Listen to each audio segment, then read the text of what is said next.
বাঁচাবে পায়রা। কত জল খাবে না তো, তাহলে 200 ml 300 ml এর উপর জল খেয়ে নেবে। ওয়েলকাম গাইস, চলো একটি নতুন ভিডিও নিয়ে এসে গেছি। এই যে পায়রাটিকে জল খেতে দেখছো, পায়রাটি অ্যাকচুয়ালি কি ঘটেছিল তা নেক্সটে অবশ্যই দেখতে পাবে।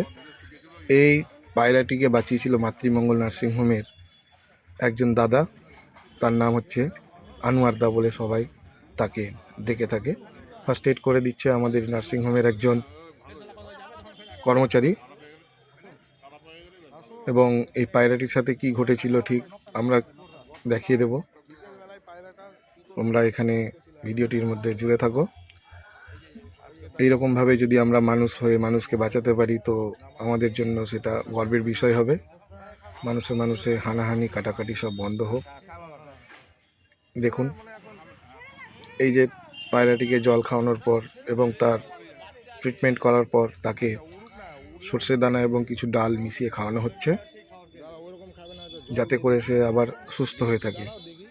খুব বাজেভাবে সেই পায়রাটি ঝুলে রয়েছিল। তো চলো নেক্সটে দেখিয়ে দিই। এই দেখো, ইলেকট্রিক সাপ্লাই অফিস থেকে লোক ডাকা হয়েছিল। এটি অ্যাকচুয়ালি মাঞ্জা সুতোর মধ্যে পায়রাটি তার পা ফেসে যাওয়ার কারণে প্রায় 18 ঘন্টা ধরে উল্টে ছিল। ঘটনাটি ঘটেছিল আগের দিন বিকেল 3টে নাগাদ এবং পায়রাটিকে ছাড়ানো হয়েছে দুপুর 12টা। এবং এই ইলেকট্রিক অফিস থেকে আসা দাদাটিকে খুব ধন্যবাদ জানাতে ইচ্ছে করছে। সে নিজের জীবনের কোনো পরোয়া না করে সেই পায়রাটিকে ইলেকট্রিক কানেকশন বন্ধ করে এবং নিজে কিভাবে উঠছে আপনারা দেখতেই পাচ্ছেন।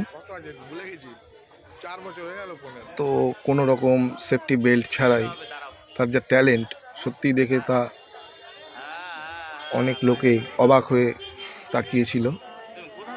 পায়রাটিকে বাঁচানোর জন্য যেভাবে নিজের জীবনের ঝুঁকি দিয়ে উঠছিল, প্রত্যেকে হাঁ হয়ে তাকাচ্ছিল এবং নানান রকম আলোচনা করছিল, কেউ কেউ আরও ভিডিও করছিল।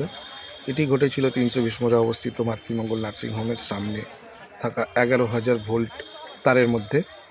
সেখানে কিন্তু মাঞ্জা সুতো, ঘুড়ি উড়ানোর যে সুতো, সেই সুতোগুলো তারের মধ্যে পেঁচিয়ে দিয়েছিল এবং এই পেঁচিয়ে যাওয়া সুতোতেই পায়রাটি কোনোভাবে একটি পা ফেসে যায় এবং পরে সেটি দুটো পায়ে ফাঁস দিয়ে যায়। এই খুব কষ্ট পাচ্ছিল পায়রাটি, কারণ প্রত্যেকেরই কথা যে পায়রাটি যদি সাথে সাথে যদি কোনো রকমভাবে বিদ্যুৎ স্পৃষ্ট হয়ে মারা যেত বা আর কিছু হতো তো মানুষ হয়তো সেটা আলাদাভাবে নিত, কিছুক্ষণ বাদে সেটা ভুলে যেত। তোমরা দেখতে পাচ্ছ কিভাবে ছটফট ছটফট করছে, ডানা পাখনা নাড়িয়ে। বাঁচার যে চেষ্টা, প্রত্যেক জীবেরই কিন্তু বাঁচার একটা আপ্রাণ চেষ্টা থাকে। এবং এই দাদাটি সত্যি একটা বীরত্বের কাজ করছিল, যদিও সে একটু ভুলভাবেই করছিল, কারণ সে নিজের কিন্তু কোনো সেফটি বেল্ট পরা বা আর কিছু কোনো রকম সাপোর্ট ছাড়াই কিন্তু সে এখানে উঠে গেছিল এবং সে হিমশিম খাচ্ছিল যাবতীয়ভাবে যে কিভাবে সে পায়রাটিকে এখান থেকে ছাড়াবে। ঠিক সাথে সাথে যেন সেই পায়রাটিকে খুব যত্ন সহকারে একটি হাত দিয়ে বিদ্যুতের খুঁটি ধরে এবং আরেকটি হাত দিয়ে কিন্তু সে বাঁচাতে খুব সক্ষম হয়েছিল। তার জন্য কিন্তু দাদাকে খুব খুব প্রত্যেকটি মানুষ স্যালিউট জানিয়েছিল। এরপরে দাদা খুব যত্ন সহকারে আবার সে পায়রাটিকে হাতে ধরে নামিয়ে নিয়ে আসছিল। জুম করে আমি দেখাচ্ছি কিভাবে তিনি নিজের জীবনের ঝুঁকি নিয়ে কিন্তু সেই 11,000 ভোল্টের লাইট পোস্টের ওপর উঠে সেই অবলা জীব পায়রাটিকে নিয়ে নামছিল। এবং একটি কৌতূহলের বিষয় ছিল যে পায়রাটি শেষমেশ বাঁচবে তো। এবং পায়রাটির থেকে মোস্ট ইম্পর্টেন্ট জিনিস ছিল, যিনি উঠেছেন তার কোনো জীবনের ঝুঁকি নেই তো। কারণ আমি আগেও বলেছি, প্রত্যেকটি জীবের কিন্তু মূল্য রয়েছে এবং মানুষ হচ্ছে সৃষ্টির মধ্যে সবথেকে উত্তম জীব। তাই আমরা খুব দোয়া প্রার্থনা করছিলাম যাতে দাদা খুব ভালোভাবে এবং সুন্দরভাবে নামতে পারে। প্রথমে ভাবছিল পায়রাটিকে নিচে হয়তো ছুঁড়ে ফেলে দেবে, কিন্তু তার মনে দয়া জেগে ওঠে যে না, এত কষ্ট করে বাঁচানোর পর যদি সেই পায়রাটি নিচে আঘাতপ্রাপ্ত হয়ে কোনো রকমভাবে মারা যায় তাহলে সে নিজেকে দোষী মনে করবে। আমি রাস্তার দিকে পাবলিক রিয়াকশান দেখিয়ে দিচ্ছি। প্রত্যেকটি লোক, বাজারে দোকানদার এবং কাস্টমার প্রত্যেকেই কিন্তু হাঁ হয়ে তাকিয়েছিল।